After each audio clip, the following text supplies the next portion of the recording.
Magandang umaga, Taguig City. Kailangan mo ba ng kalakasan, kaibigan? Ito ay lubos na masusumpungan mo lamang kay Kristo Jesus na ating Panginoon. Welcome po sa isa na namang segment ng Source of Strength. At nais po nating ipagpatuloy ang pagtuturo doon sa itinurong panalangin sa atin ng Panginoon na kung tawagin natin ay the Lord's Prayer. Naroon po tayo sa unang bahagi ng outline prayer na itinuro ng Panginoon. Our Father who art in heaven, hallowed be thy name. Kung tayo po ay mananalangin, napakainam po na purihin muna natin ang Diyos at ang paraan ng pagpupuri sa Diyos ay sa pamamagitan ng kanyang pangalan. Marami pong pangalan na ipinahayag ang Diyos sa atin at sa mga nakaraang segment ay natalakay ko po yung pangalan ng Diyos bilang Jehovah Tsidkenu, the Lord our righteousness, Jehovah Makadesh, the Lord our sanctifier, Jehovah Shalom, the Lord our peace, Jehovah Shammah, the Lord whose presence is with us. At mga ilang segment din po na pinaglaanan natin ng panahon yung pangalan ng Diyos na Jehovah Rapha, the Lord our healer.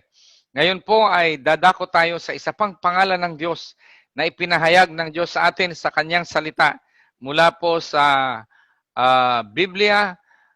Puntahan po natin ang isang pangyayari sa buhay ni Abraham noon pong hiningi ng Diyos na i-sacrifice niya yung kanyang kaisa-isang anak na si Isaac para sa Panginoon. At sila po ay naglakbay patungo sa Mount Moriah. At nangyari po sa verse 7 ng Genesis chapter 12, nagtanong po yung kanyang anak na si Isaac. But Isaac spoke to Abraham his father and said, "My father." And he said, "Here I am, my son." Then he said, "Look, the fire and the wood, but where is the lamb for a burnt offering?" And Abraham said, "My son, God will provide for himself the lamb for a burnt offering." God will provide for himself the lamb for a burnt offering. Ito po ang isang pangalan na ipinahayag sa atin ng Diyos, Jehovah Jireh. God will provide. At sabi po rito, isang araw, the Lord will provide for himself the lamb for a burnt offering. Nung dumating po si Juan Bautista at nakita niya ang Panginoong Hesus, papalapit sa kanya ay kanyang idineklara, "Behold, the Lamb of God who takes away the sin of the world." Sa Romans chapter 8, verse 32, ito po ang sinasabi, "He who did not spare his own son, but delivered him up for us all, how shall he not with him also freely give us all things?" Kung ang kanyang bugtong na anak, pinakamamahal na anak, ang Diyos, ibinigay niya ang kanyang bugtong na anak na si Kristo Jesus sa atin. Sinasabi po ng talatang ito, how shall he not with him also freely give us all things? Mga kapatid, mga kaibigan, ang atin pong Diyos ay Diyos na nagpo-provide sa lahat ng ating pangangailangan. Siya po ay Jehovah Jireh. Sambahin natin ang Diyos. Purihin natin ang Diyos as Jehovah Jireh. Hayaan niyo po na wakasan ko ang aking pagbabahagi sa isang personal na karanasan sa aking buhay. Nung ako po ay nagsisimula pa lang sa ministry, nagtrabaho po ako sa Saudi Arabia for 3 years at doon po ay nasumpungan ko ang Panginoong Hesukristo in a very powerful way at tinawag po ako ng Panginoon sa paglilingkod sa Kanya. Kaya in 1985 ay nag-resign po ako sa aking trabaho at by faith ay pumailan lang po tayo sa ministry sa paglilingkod ng Panginoon. Medyo mahirap yung aking pinagdaanan sa simula dahil talagang totally ay yung malaking sinasahod ko po sa Saudi Arabia ay nawala. Pero nagtiwala po ako sa Panginoon at hindi naman ako binigo ng Panginoon. Isang pangyayari po sa buhay ko noong ang aking anak, yung pangatlo kong anak na si Matthew ay papasok sa fourth year high school at siya po ay mag-enroll sa dito po sa Philippine Christian University. So pinapunta ko po yung anak ko at sabi ko sa kanya, anak, punta ka sa PCU at itanong mo kung magkano ang tuition na babayaran mo. Pero sabi ko sa kanya, ang itanong mo ay yung pang-installment lang dahil wala nga akong pera at that time. Kaya sabi ko sa kanya, installment lang ang itanong mo.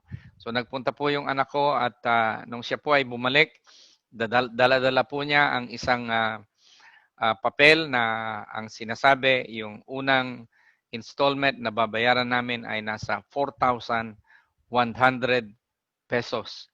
Kinuha ko po yung papel na yon at pumasok po ako sa kwarto at ako po ay lumuhod at nanalangin po ng ganito. Sabi ko, Panginoon, sinasabi ng iyong salita na you own the cattle in 1,000 hills. Kaya sabi ko po sa Diyos, Lord, pwede ba ibenta mo naman yung isang baka? Kailangan ko po ng 4,100 pesos. Ganun lang po. Tapos nagpasalamat po ako sa Diyos na by faith ay sinagot niya yung aking panalangin. Alam nyo, nung araw na yon, may tumawag po sa akin sa telepono na yung coordinator namin sa police ministry.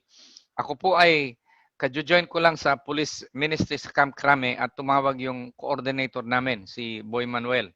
At sinabi niya, Pastor Jim, mag-submit ka ng requirements. Sabi ko, anong requirements yan? At sabi niya, yung picture ng isa sa anak mo at yung kanyang report card dahil ikaw ay tatanggap ng one-time love gift scholarship grant mula sa ganitong ministry. Kaya sabi ko, mukhang ito na yung kasagutan ng Panginoon. So, kinabukasan po ay pinuntahan ko si Boy Manuel at ibinigay ko yung hinihingi niyang requirements. And after 3 days, natanggap ko po yung sobre. At nung binuksan ko po yung sobre, alam niyo ba kung ano ang laman?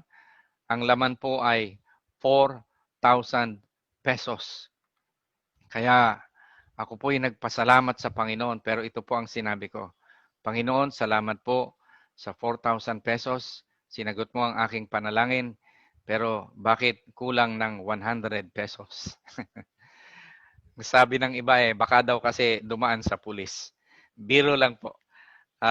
Pero sa madalit sabi, madali na pong gawa ng paraan yung 100 pesos at na-enroll ko po yung anak ko sa PCU, 4th year high school. Now, after 2 months, ay may ibinigay na naman pong papel sa akin yung anak ko at yung second installment at ang nakalagay po doon sa papel ay 3,965 pesos. Kulang-kulang 4,000 pesos din. At sabi ko sa anak ko, anak, puntahan mo si mama mo. Yung misis ko po ay nagtatrabaho lang doon sa kabilang kalye sa kuya niya bilang secretary. At sabi ko sa anak ko, anak, puntahan mo yung mama mo at sabihin mo, ito ang babayaran mo sa PCU. Maya-maya po ay bumalik yung anak ko at sabi niya, Papa, ang sabi ni mama, ang sabi mo raw, mayaman ang boss mo. Sinasabi ko kasi palagi na ang aking boss ay ang Diyos at siya ay mayaman. Kaya medyo napahiya po ako. Kinuha ko uli yung papel, ako'y pumasok sa kwarto at lumuhod. At ito po ang naging panalangin ko. Sabi ko sa Diyos, Panginoon, nag-provide ka na miraculously noong una. Kaya Lord, tapusin mo na po ito, Panginoon. Tapusin mo na po ito. At nagpasalamat po ako sa Diyos. At pagkatapos kong manalangin, ako'y naupo sa computer at nag-check po ako ng aking email. Aba, napansin ko, 3 days ago, nag-email pala yung kapatid kong nurse sa US at ang sabi niya sa email ay, Kuya, tapos nang mag-aral yung isang anak ko, kaya nais kitang tulungan sa pagpapaaral ng isa sa anak mo. Kaya sabi ko, wow, hindi pa ako nananalangin ay sinagot na ng Diyos. Totoo ang sabi ng salita na before you call, I already answered.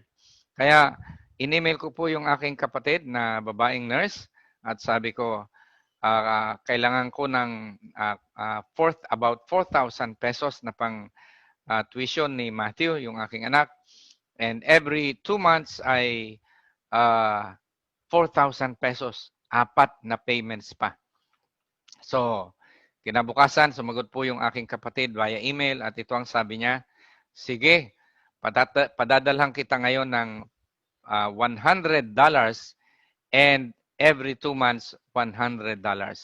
Alam niyo po, during that time, ang palitan ng piso, ng dolyar sa piso ay 55 pesos to $1.